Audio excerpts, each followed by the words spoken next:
Dear students, 2026 October ബാച്ചിൽ examination എഴുതുന്ന SSLC +2 NIOS വിദ്യാർത്ഥികളുടെ എക്സാമിനേഷൻ ഫീ അടക്കാനുള്ള സമയമായിട്ടുണ്ട്. ജൂൺ 10 ഉള്ളിലായിട്ട് നിങ്ങൾ എക്സാം ഫീ അടയ്ക്കേണ്ടതാണ്. നിങ്ങളുടെ മൊബൈൽ വഴി ഗൂഗിൾ പേ വെച്ചിട്ട് നിങ്ങൾക്ക് തന്നെ പേയ്മെൻറ്റ് ചെയ്യാം NIOSൻ്റെ സൈറ്റിലോട്ട് എൻ്റർ ആയിട്ട്. അതിനുവേണ്ടി നിങ്ങളുടെ വിന്നേഴ്സ് അക്കാഡമിയുടെ ആപ്ലിക്കേഷൻസ് ഓപ്പൺ ചെയ്തതിന് ശേഷം ഹോം പേജ് വഴി നിങ്ങൾക്ക് ആ ഒരു പേജിലോട്ട് എൻ്റർ ആവാം. അതല്ലെങ്കിൽ താഴെയുള്ള ലിങ്ക് ഉപയോഗിച്ച് നിങ്ങൾക്ക് ഈ ഒരു ഹോം പേജിലോട്ട് എൻ്റർ ആവാം. തൊട്ട് താഴോട്ട് സ്ക്രോൾ ചെയ്ത് ഏറ്റവും സെക്കൻഡ് ലാസ്റ്റായി വരുന്ന എക്സാമിനേഷൻ ഫീ പേയ്മെൻറ്റ് എന്നുള്ള ആ ഒരു ലിങ്കിൽ ക്ലിക്ക് ചെയ്യാം. അപ്പോൾ എക്സാമിനേഷൻ പേയ്മെൻറ്റ് ചെയ്യാനുള്ള ഒരു പേജ് ഓപ്പൺ ആയിട്ട് വരും. ഇവിടെ നിങ്ങളുടെ എൻറോൾമെൻറ്റ് നമ്പറാണ് നിങ്ങൾ ടൈപ്പ് ചെയ്യേണ്ടത്. ഓക്കെ, എൻറോൾമെൻറ്റ് ടൈപ്പ് ചെയ്തതിന് ശേഷം താഴെ സബ്മിറ്റ് ക്ലിക്ക് ചെയ്യാം.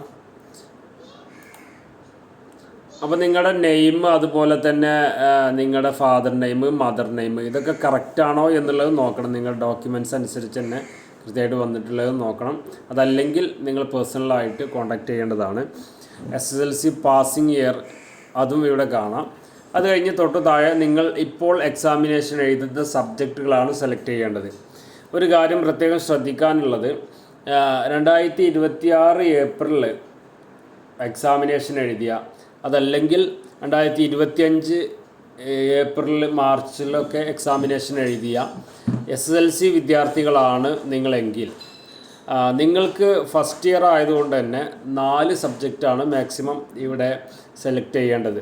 അതായത് SSLC എക്സാമിനേഷൻ 2025 മുതൽ ഇങ്ങോട്ടുള്ള 2024 അല്ല 2025, 26 ഈ വർഷങ്ങളിൽ എഴുതിയിട്ടുള്ള SSLC എഴുതിയിട്ടുള്ള വിദ്യാർത്ഥികളാണെങ്കിൽ നിങ്ങൾ പേഴ്സണലി കോൺടാക്റ്റ് ചെയ്യുക. നിങ്ങൾ 4 സബ്ജക്റ്റുകളാണ് നിങ്ങൾക്ക് ഇപ്പോൾ മാക്സിമം എഴുതാൻ പറ്റുന്നത്. അടുത്ത എക്സാമിനാണ്, അടുത്ത വർഷമാണ് നിങ്ങൾക്ക് ബാക്കി വരുന്ന ഒരു സബ്ജക്റ്റ് എഴുതാം. ഇപ്പോൾ SSLC എക്സാമിനേഷൻ കഴിഞ്ഞ് 2 വർഷമായ വിദ്യാർത്ഥികളാണെങ്കിൽ നിങ്ങൾക്ക് 5 സബ്ജക്റ്റ് ഒരുമിച്ച് എക്സാമിനേഷൻ എഴുതാം. ഞാനിവിടെ 5 സബ്ജക്റ്റ് സെലക്ട് ചെയ്യുന്നു. നിങ്ങൾ ഏതെങ്കിലും 1 or 2 സബ്ജക്റ്റാണ് എക്സാമിനേഷൻ എഴുതുന്നതെങ്കിൽ അതിന് മാത്രം ടിക്ക് ചെയ്ത് താഴെ സബ്മിറ്റ് ചെയ്യാം. സബ്മിറ്റ് ചെയ്ത് കഴിഞ്ഞാൽ ഇവിടെ നിങ്ങളെ name, father name, mother name എല്ലാതും കാണിക്കും. തൊട്ട് താഴെ നിങ്ങൾ സെലക്ട് ചെയ്ത സബ്ജക്റ്റുകൾ ഇവിടെ കാണാൻ പറ്റും. ഓക്കെ, ഈ 5 സബ്ജക്റ്റുകളാണ് ഞാൻ സെലക്ട് ചെയ്തിട്ടുള്ളത്. എത്രയാണ് എക്സാമിനേഷൻ ഫീ ഉള്ളത് ഇവിടെ കാണിക്കും. ഓൺലൈൻ പ്രോസസ്സിംഗ് ഫീ 70 രൂപ വരുന്നുണ്ട്. അങ്ങനെ ടോട്ടലായി 1570 ഹ്യൂമാനിറ്റീസ് ഗ്രൂപ്പിന് വന്നിട്ടുള്ളത്. തൊട്ട് താഴെയുള്ള ഒരു പേയ്മെൻറ്റ് ഗേറ്റ് വേ UPI സെലക്ട് ചെയ്ത് തൊട്ട് താഴോട്ട് മെയ്ക്ക് പേയ്മെൻറ്റ് അടിക്കാം.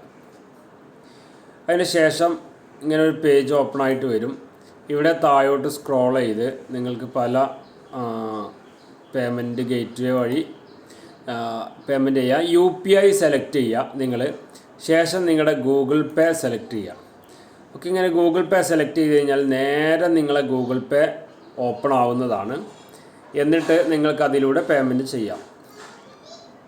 ഗൂഗിൾ പേ ഓപ്പൺ ചെയ്ത് കഴിഞ്ഞാൽ ഇങ്ങനെ ഒരു വിൻഡോ കാണിക്കും.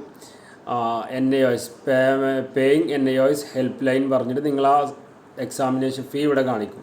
അതിൻ്റെ ശേഷം പേയ്മെൻറ്റ് ക്ലിക്ക് ചെയ്തിട്ട് നിങ്ങളുടെ കോഡ് എത്രയാണോ അതിവിടെ അടിച്ചിട്ട് പേ കൊടുത്തു കഴിഞ്ഞാൽ ഈ ഒരു ഫീ ഫുള്ളായിട്ട് പേയ്മെൻറ്റ് സക്സസ് ആവും.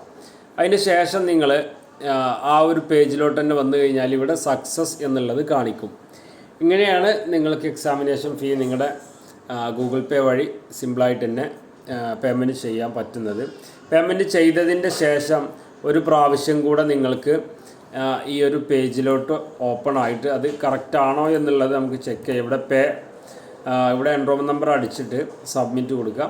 അപ്പോൾ ഇവിടെ എക്സാമിനേഷൻ ഫീ പെയ്ഡ് സബ്ജക്റ്റ് എന്ന് പറഞ്ഞിട്ട് ഇവിടെ കാണാൻ പറ്റും നിങ്ങൾക്ക്. ഇപ്പോൾ ഇത് പേയ്മെൻറ്റ് ചെയ്തിട്ടില്ല, അതുകൊണ്ടാണ് ഇവിടെ വീണ്ടും സെലക്ട് ചെയ്യാൻ വേണ്ടി വന്നിട്ടുള്ളത്. ചെയ്തിട്ടുണ്ടെങ്കിൽ ഇവിടെ പെയ്ഡ് എന്നുള്ളത് കാണിക്കും. ഈ ഒരു സ്ക്രീൻഷോട്ട് നിങ്ങൾ പേഴ്സണലായിട്ട് എനിക്ക് അയച്ചു തരേണ്ടതാണ്. ഇങ്ങനെ നിങ്ങളുടെ ഗൂഗിൾ പേ വഴി നിങ്ങൾക്ക് സിമ്പിളായിട്ട് തന്നെ NIOSൻ്റെ സൈറ്റിൽ കയറി എക്സാമിനേഷൻ ഫീ പേയ്മെൻറ്റ് ചെയ്യാവുന്നതാണ്. Okay, thank you.